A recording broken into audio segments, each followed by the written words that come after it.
Good afternoon and welcome to the Midday News on 3FM. My name is Beatrice Adu.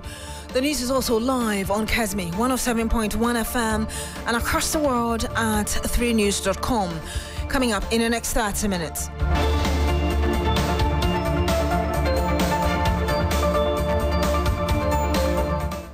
Opposition National Democratic Congress slams the Chief Justice and alleges bias in the scheduling of ministerial appointments case ahead of the anti-gay bill case.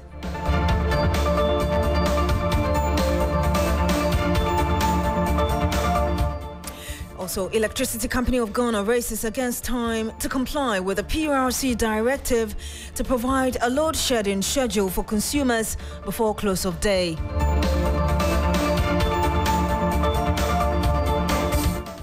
We'll also take you up north to the Yendi constituency, where the Electoral Commission has called for a rerun of the parliamentary elections.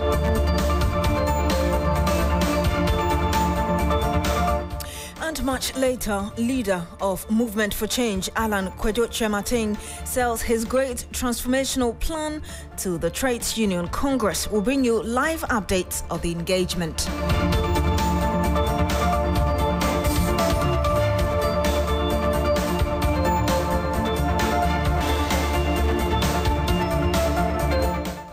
Thank you very much for joining us this afternoon. The Attorney General, Godfred Dame, is urging the Supreme Court to give Parliament the green light to approve ministerial nominees before it, in a strong defence against the suit by the South Dai MP. Roxanne Nelson Dafiamepo has filed a suit arguing the reshuffled ministers must face parliamentary vetting, a process which has restrained the Speaker of Parliament from proceeding with the vetting and approval of the nominees.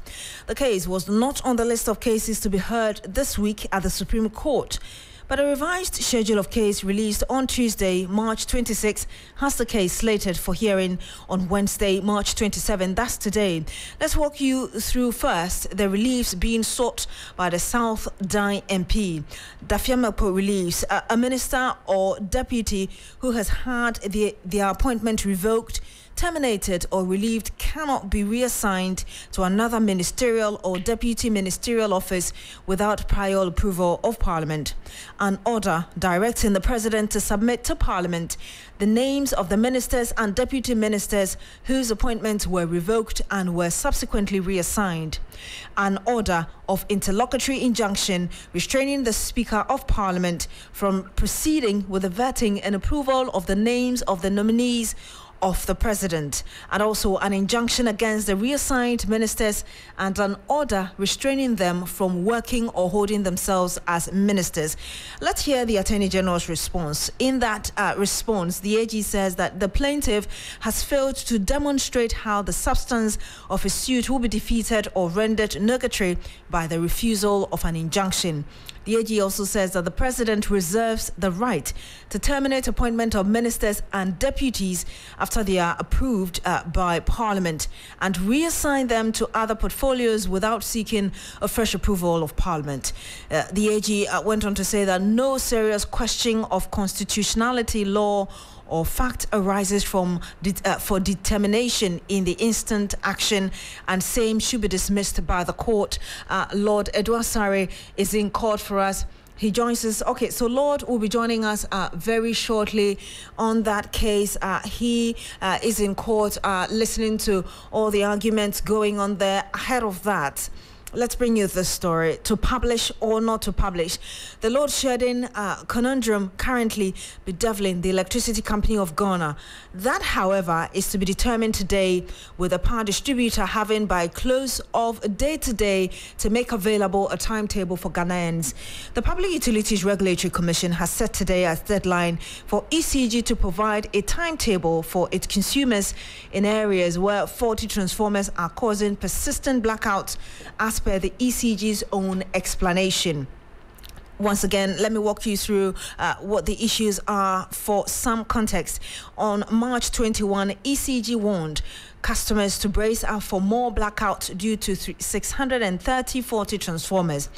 On March 19, PURC orders ECG to comply with cash waterfall mechanism.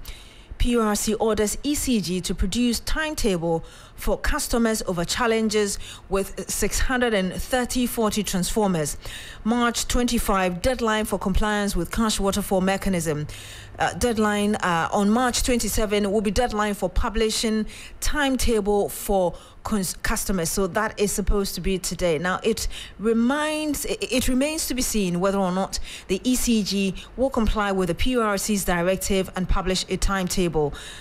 This is because the Energy Minister spoke earlier. Dr. Matthew Opoku Prempeh stands on the matter. I want you to listen to him and then we'll come and have a conversation on this.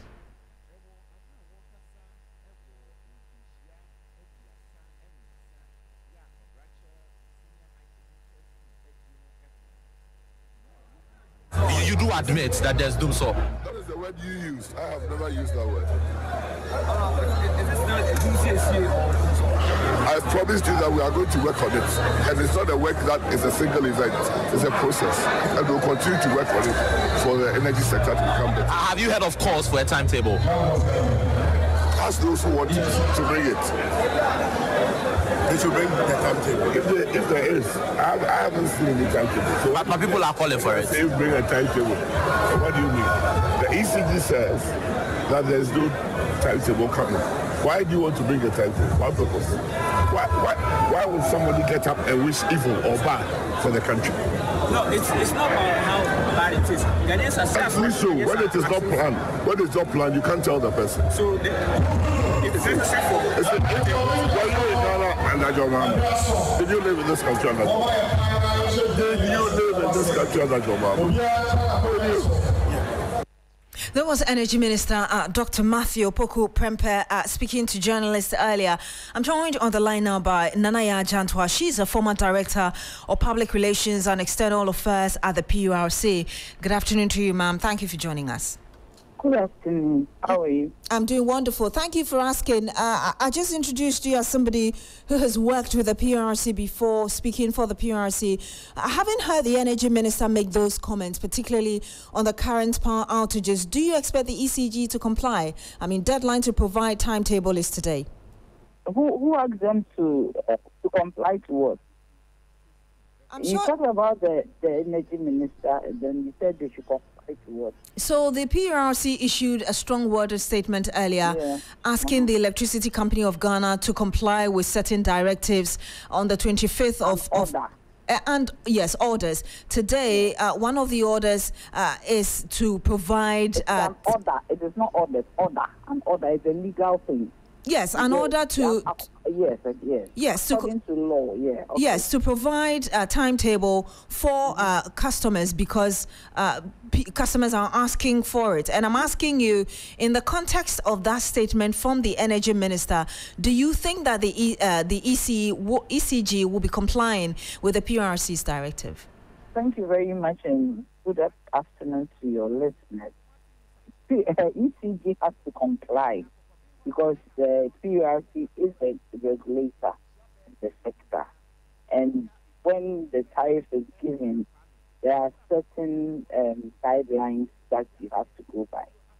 So the PURC as a regulator has the capacity to order any utility service provider to do what is good in the interest of the consumer, because the law of the PURC states categorically that as part of their work, they work in the interest of the consumer, while at the same time ensuring the financial viability of the utility service provider.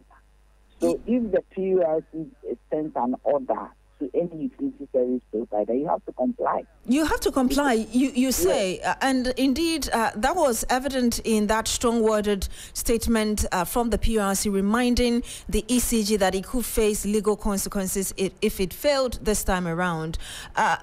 Do you think the Commission will bite again this time around? Because it's not the first time the ECG would flout any order from the Commission. In fact, in that statement, the Commission made it clear that the ECG had flouted a similar one last year. Yeah, because I mean, once you flout it, you have to face the consequences. When I was the director of PR and External Affairs at the PURC, we ordered the ECG to do certain things so many times, and they never flout. Because if you flout it, we would issue legal sanctions against you. I remember a day that the MD of ECG was going to be arrested because he flouted an order. And everything was put in place for him to be arrested. And it was intervened by the energy minister at the time, that was Dr. Chineke. So the PRC has very power. They might be lenient, but that doesn't mean that they cannot bite. They have to bite and they can't bite. So if ECG flouts this order, they can bite. We've heard... Sometimes it is the MD who represents the institution that faces the legal ramifications of flouting such orders. We've had confirmations from the PURC that indeed the Electricity Company of Ghana has complied with that deadline of 25th of March. What recommendations do you have ahead of the close of day, which ECG has to submit a schedule for a timetable, as it were, for customers? I didn't hear what you said, that they have complied. You haven't. So the earlier, when we started the conversation, I told you that there were different deadlines given. And one of them was 25th. On that day, ECG was expected to comply with the cash waterfall mechanism. Exactly. And I'm saying that the PURC has confirmed that the ECG has complied with that one. The cash waterfall mechanism. Yes, okay. And I'm saying that the Electricity Company of Ghana has up to close of day to comply with providing a timetable for... If they are unable to comply, and they have a very reasonable explanation why not, the PURC would not, they will not revoke the order, but they will take the explanation and extend the deadline. Do you understand? All right. They just flout it without saying anything. Then all the requisite sanctions that are available legally will be kicked in, and they will have to suffer the consequences. We'll have to end it here. Thank you very much. Nanaya Jantwa, she's former Director of Public Relations and External Affairs for the Public Utilities Regulatory Commission. You're still here on the Midday News on 3FM. Stay with us. I don't know what media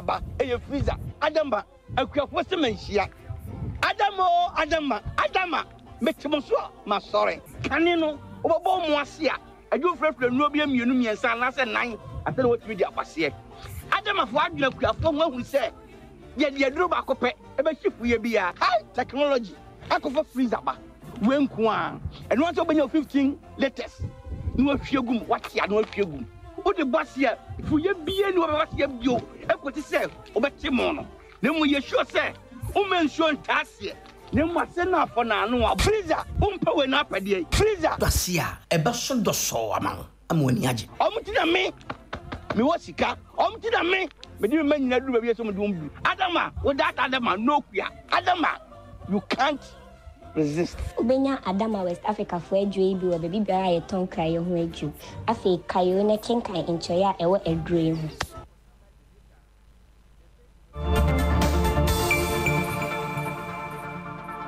And you're still here on the Midday News on 3FM. My name is Beatrice Adu. Thank you for staying.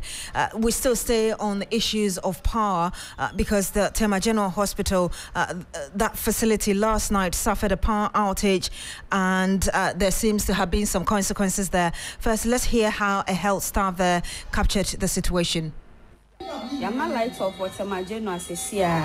Baby way or the CPAP, so there's oxygen but no flow meter to connect.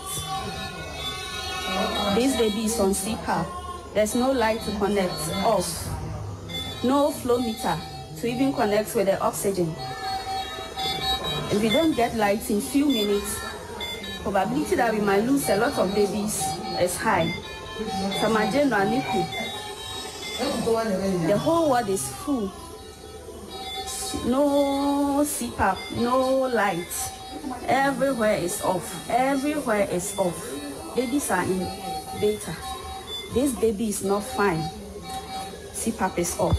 No light to connect. No flow meter to connect to the oxygen. And you heard there a health official at the Tema General Hospital giving the situation there when that facility had its light taking out. Armstrong God Alugbe is there for us. He joins us live. Armstrong, what can you report? Hello, Armstrong. Okay, it seems we've lost Armstrong on the line, but he was to tell us the situation at the Tema General Hospital. I'm sure you heard that a health official explaining the situation at the time that health facility had its light taking out, and Armstrong has been monitoring the situation there. He's at the facility. Hopefully there was no fatal consequences as a result of that light out, but you heard her talking about children who needed light to support their life, but because there was light out, the fear that it could affect them or there could be some serious consequences there. So we'll be speaking to Armstrong, who is at the Tema General Hospital, to give us an update of the situation from the Tema General Hospital. Armstrong, if you can hear me, what can you report? Yeah, hello. Armstrong, we can hear you. What can you tell us from the Tema General Hospital? Yeah, so currently we are here at the hospital still. We managed to meet with the hospital administrator, who has been explaining to us that they are yet to authenticate the video, make it rounds on social media. But then we've also been to some of the facilities, and we can confirm that indeed yesterday there was power outage here. But what this means is that there was power outage, but then there is a genset that is supposed to come on automatically, but it appears some of the generator sets are not so strong. So yesterday, the NUKU, which is connected to the maternity block, they share one generator set. But yesterday, when the light went off, the maternity block had light, but the NUKU did not have light, which is what led to the person taking that video that is now making rounds on social media. I spoke with some of the workers that spoke privately, and they said, yes, indeed, this is what happened. But for the administration, they are saying they are yet to confirm the video, whether it is from this hospital or not. But they also admit that, yes, the hospital has challenged with electricity because sometimes the light comes on and goes off, and the genset, the capability of the genset they have within this facility is not the best. So you've seen the video circulating on social media. Can you authenticate that video, sir? Yeah, to be very honest with you, as we are speaking now, we can't authenticate the video that is from this place. You know, we're also here to sit down and then interrogate, the video before we can speak to it, whether it's from Tema General or, with the hospital settings, you have similar settings all over the place. And so one place might look like the other place. But as I'm saying, management is here to sit down this morning, get all the information from the units and the ground, and then perhaps we can authenticate or speak to the video circulating. You heard an official of the Tema General Hospital, Armstrong Alugbe, is still on the line with us to wrap up our conversation. Armstrong, did you get any indication from the hospital that there were fatalities as a result of this light out? Armstrong, can you hear me? All right, it seems we don't have him on the line, but let's go back to our first story about that court issue between the Attorney General and indeed the MP for South Dine, Nelson Dafiamakpo. Lord Edwasare is in court for us. He joins us live on the line. Lord, what can you tell us as regards what has transpired in court today? Right, Beatrice, interesting stuff today. So when the case was called, the plaintiff applicant in the case, Russell Nelson Dafiamakpo, was absent together with his lawyer, Nick Paku-Somwa. Now, the Attorney General was present and Sadio Sori represented the Speaker of Parliament. Before the processes could go on, the bailiff, the Chief Justice read some documents from the bailiff which served notice that at the time that the bailiff served the processes to the offices of Russell Nelson Dafiamakpo, his law firm, they rejected the processes. Now, she called the bailiff into the witness box to swear, to give a testimony of exactly what transpired yesterday when the Attorney General served processes. Now, he told the court that he served 2 notices. One was a notice of hearing, and the other was an affidavit in opposition filed by the Attorney General, one to the Speaker of Parliament's office. He served it to one Mercy Wendy Yabwa before proceeding to the office of Nipa Kusama, the law firm representing the South Dai Member of Parliament, Roxanne Nelson Dafarepo. Now, at the office of the law firm of the plaintiff, the bailiff noted that when he served the processes, the person who received the processes by name Na told him that he had been directed or ordered by the lawyer for Roxanne Nelson Dafarepo that he shouldn't receive any such processes. And so he was forced to leave the documents on the desk and then left. Now, the Chief Justice wasn't very pleased with this development and asked for reactions from both the Attorney General and the Speaker of Parliament's lawyer. Now, the Attorney General noted that this was gross disrespect to the court, and so on the basis of that was praying that the applications filed by the MP should be dismissed outrightly. And the Speaker of Parliament's lawyer, noted that he wasn't aware that this was what had happened, but after the motions had been moved, he filed a motion in opposition. He said he opposed the injunction application that had earlier been filed by Roxanne Nelson Dafarepo, which was basically one of the main cases that was supposed to be determined at the Supreme Court. And so, as of now, that's the development that we have. The Chief Justice is yet to rule on the matter here at the Supreme Court. Thank you very much, Lord Edward Sari, bringing us that update from the court. We stay on this issue because the opposition National Democratic Congress is questioning the neutrality of the judiciary over the decision to table the Dafiama suit for hearing today. General Secretary of the party, Fifi Kwete, wants the Supreme Court to rectify what they believe is an anomaly when other cases of equal importance are still pending before it. He argues that there can be no earthly justification for listing the Dafiama case ahead of the Richard Sky case, and we demand an immediate rectification of this travesty. So that was a quote from what he said there. Let me walk you through a bit more of what he's saying. Ploy by Chief Justice to fast-track determination of Dafiama suit, while determination of Richard Sky suit is deliberately and unduly delayed to enable the President's shelf anti-LGBTQ bill. Arbitrary exercise of administrative discretion by Chief Justice, particularly in scheduling of cases in the Supreme Court, goes to fortify the high perception of bias on the part of the judiciary.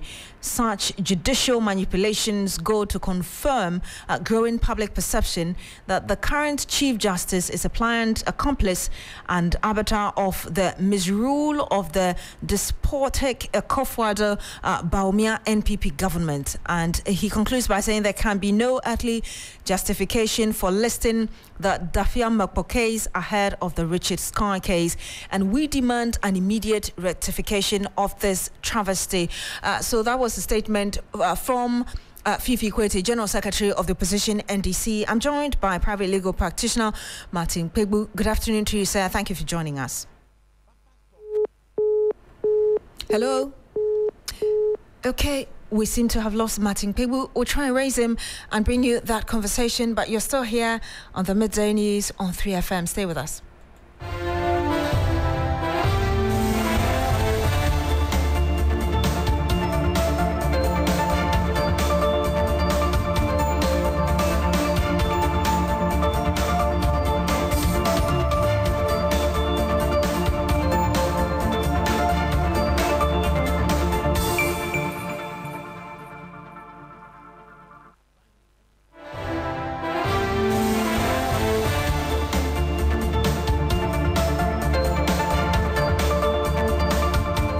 And you're still here on the Midday News on 3FM. My name is Beatrice Adu. Thank you for staying. Lawyer Martin Pegbu is a private legal practitioner. He joins us live to talk about this NDC Dafiama and AG case. Good afternoon to you, Mr. Pegbu. Thank you for joining us.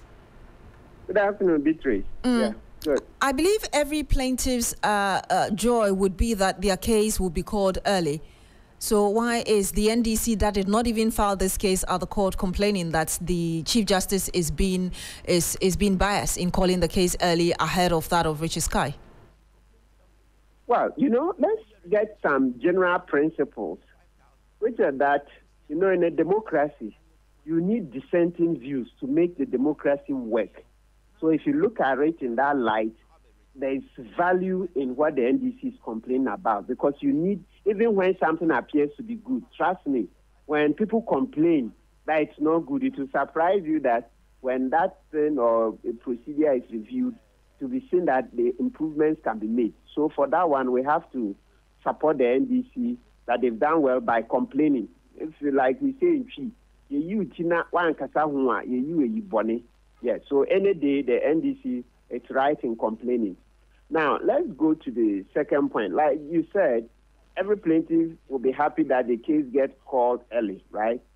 So the NDC is making comparisons between the Honorable Dafia Mekpo case and the Richard Sky case, saying that why is it that the Richard Sky case was called earlier? That's the anti-LGBTQ law. And that one, that was earlier in time, that was filed in court earlier, has not been called, and yet Dafia Mekpo's case, which is later in time, is being dealt with today hurriedly and all that. They have a legitimate case to ask those questions.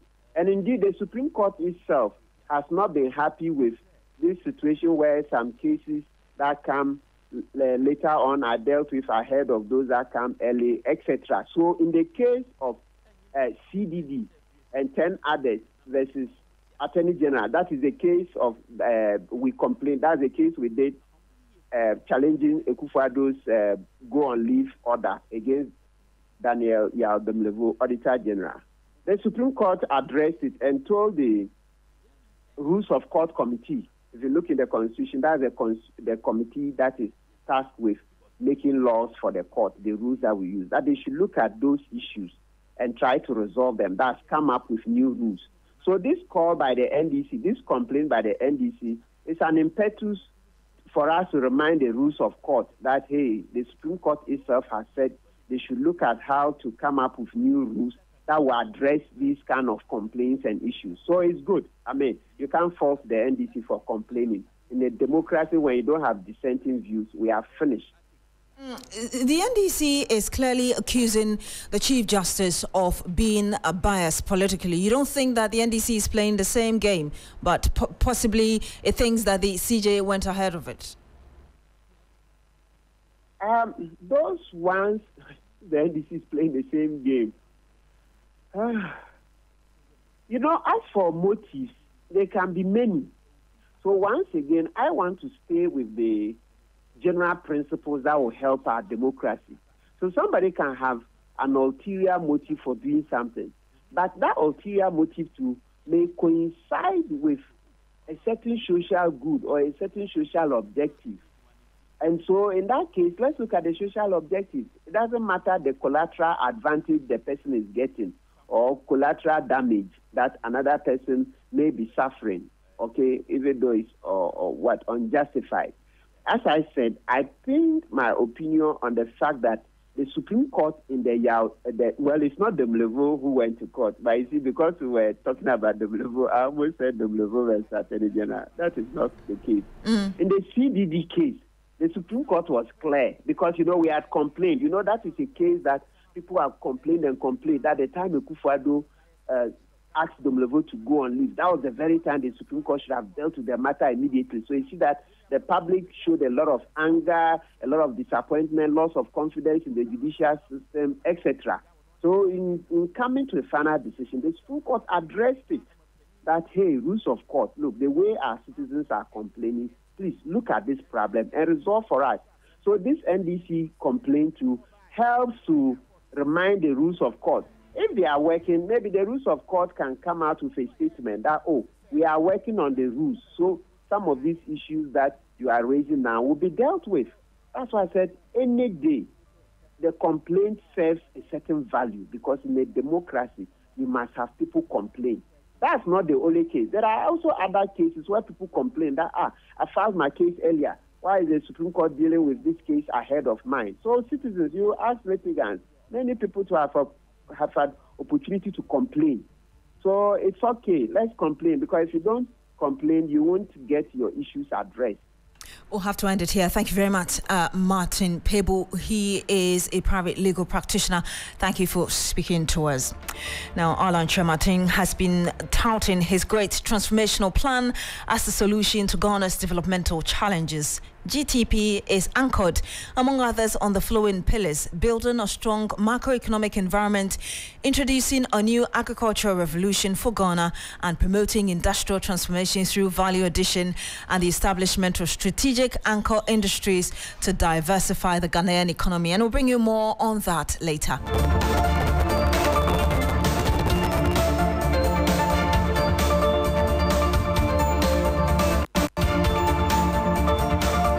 That's how we end the news here on 3FM. My name is Beatrice Adu. Thank you for joining us today. Log on to 3news.com for more news.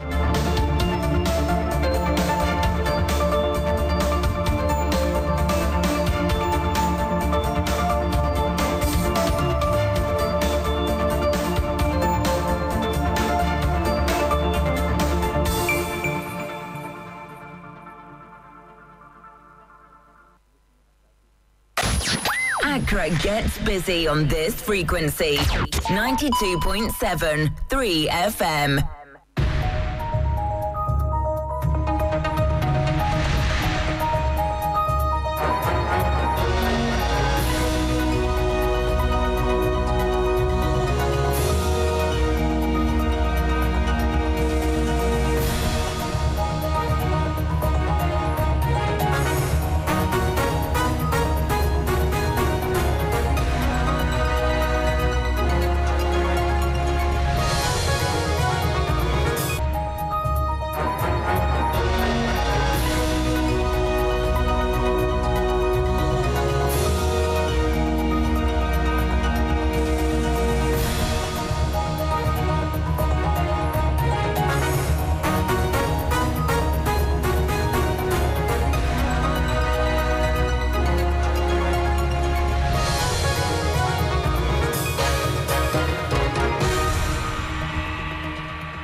Hello, good afternoon, and welcome to Business Daily on 3FM 92.7. Coming up, Monetary Policy Committee lauded for keeping key lending rates at 29% amid projected sharp increase in inflation for March 2024.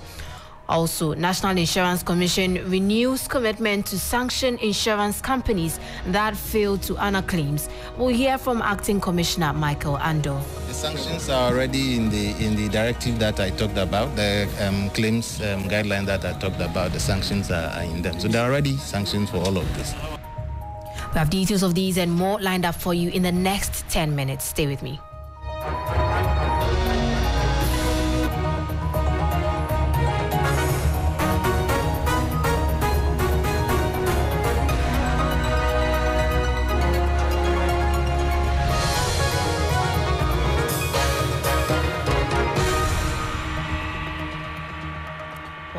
In our first story, inflation is projected to go up significantly to 26% in March 2024 before resuming its downward trajectory in April 2024. According to GCB Capital, the Bank of Ghana's decision to keep the policy rate unchanged at 29% is appropriate for signaling a continuously tight monetary policy stance that is required to anchor the disinflation process firmly. According to GCB Capital's outlook for March 2024 inflation, the rate-neutral decision by the Bank of Ghana is appropriate for signaling a continuously tight monetary policy stance that is required to anchor the disinflation process firmly. Inflation surprisingly took a nosedive in February to 23.2%. However, it says the recent depreciation of the cedi and other risk factors will push it upwards. The cedi shed about 8% in value to the dollar and is equally weak against other major trading currencies across the interbank and retail markets. There is also the continuing uptick in crude oil prices, largely from supply shocks due to geopolitics and the Red Sea attacks on cargoes. Oil marketing companies have consequently increased the prices of petrol and diesel at the pumps, which may trigger potential increases in transport fares and general prices. That was a report put together by my colleague Bismarck Awusa. In more stories, effective April this year, Bank of Ghana's adjustment to bank's reserve ratio will take effect. The move by the central bank, according to analysts, is a safe means to mop up excess liquidity from the economy at no cost to the central bank while encouraging loan book growth. Lead researcher at GCB Capital, Courage Buti, has been engaging 3Business on the possible implications on Ghana's economy as a whole. For the Bank of Ghana, they are able to achieve their inflation target, mobilize idle liquidity from the system at no cost. For the Ministry of Finance and Government of Ghana, that is a shock, because if banks would have to shift their focus to more loan creation and not go into T-bills, chances are that demand for T-bills will plummet. And if government appetite for T-bills, as we've seen it, remain same, the decline in yield we've seen since start of the year will actually start to reverse if the appetite for borrowing remains the same. And of course, government's only funding option for budgets now seem to be T-bills. And so with this, there could be even shock to how much comes in and how much money we are able to raise from the market.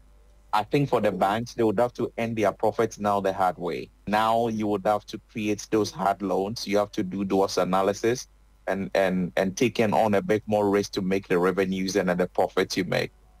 For the economy at large, corporates and borrowers, it's good news, right? Because you expect that 16 billion or so will start flowing into the economy as funds or loans that banks would have to advance. Competition for clients will mean that interest rates on lending could be coming down, and that increased lending to the private sector will stimulate growth and create employment. You heard the voice of lead researcher at GCB Capital, Courage Buti. Away from that, the National Insurance Commission, NIC, has renewed its commitment to rid the industry of bad name. According to Acting Commissioner Michael Kofi Ando, his outfit will ensure severe sanctions are meted out to insurance companies that fail to honor claims to their policyholders. He added that the NIC will ensure insurers make public their claims and guidelines to ensure transparency. We're going to ask insurance companies to display these in their underwriting halls, so everybody will know what to expect when they make their claims. I indicated that we are coming out with a directive that is going to require insurance companies to put in place processes and procedures for receiving complaints. That will be part of that procedure. What is the system? Who is looking after it? Who pays attention? Who do they report to? How do we track progress on it? That's all going to be part of that system that I talked about. The sanctions are already in the directive that I talked about. The claims guidelines that I talked about, the sanctions are in them. So there are already sanctions for all of this. They are being enforced. I mean, you know, there are many thieves, but I don't catch all of them. But those that are caught are sent to court and sentenced to jail or some punishment. So those that we catch, we deal with. That was Acting Commissioner of Insurance at the National Insurance Commission, NIC. Now we'll shift our attention to Africa's worsening debt position, which is attributed to bad corporate governance practices by government ministries and agencies. A professor at the School of Governance in Johannesburg, Adebayo Olukoshi, says many consultancy firms responsible for facilitating these loans are owned by finance ministers on the continent. According to him, this further increases the appetite to borrow due to the resultant services fees in facilitating such endeavors. The professor spoke as the International Development Economics Associates International Conference dubbed the African Debt Crisis and the International Financial Architecture. They are backed by consultancy firms, global consultancies that include lawyers, tax specialists, safe haven specialists, accountants, all kinds of people whom they recruit into a global consultancy network that also incorporates many domestic actors in our countries. Domestic actors to which I will include some of our finance ministers and central bank governors, who sometimes also own their own consultancy companies and begin to act as brokers in the process of procuring loans. And as a broker, it's almost like your real estate agent, right? You rent a house. The real estate agent helps you to, when you pay for the rent, the estate agent tells you are paying me 1 month's rent as my own share, right? So you are not just thinking of paying your landlord deposit caution as a guarantee. You are paying maybe 1 month's rent, and then the broker, the real estate agent, takes 1 month. Exactly the same thing plays in our sovereign debt situation. And that was Professor at the School of Governance in Johannesburg, Adebayo O. Olukoshi there. And that brings us to the end of Business Daily here on 3FM 92.7. For more business stories, please log on to our website on 3news.com. My name is Minu Afo. Do stay tuned. Black Pastor will be joining you for Urban Blend.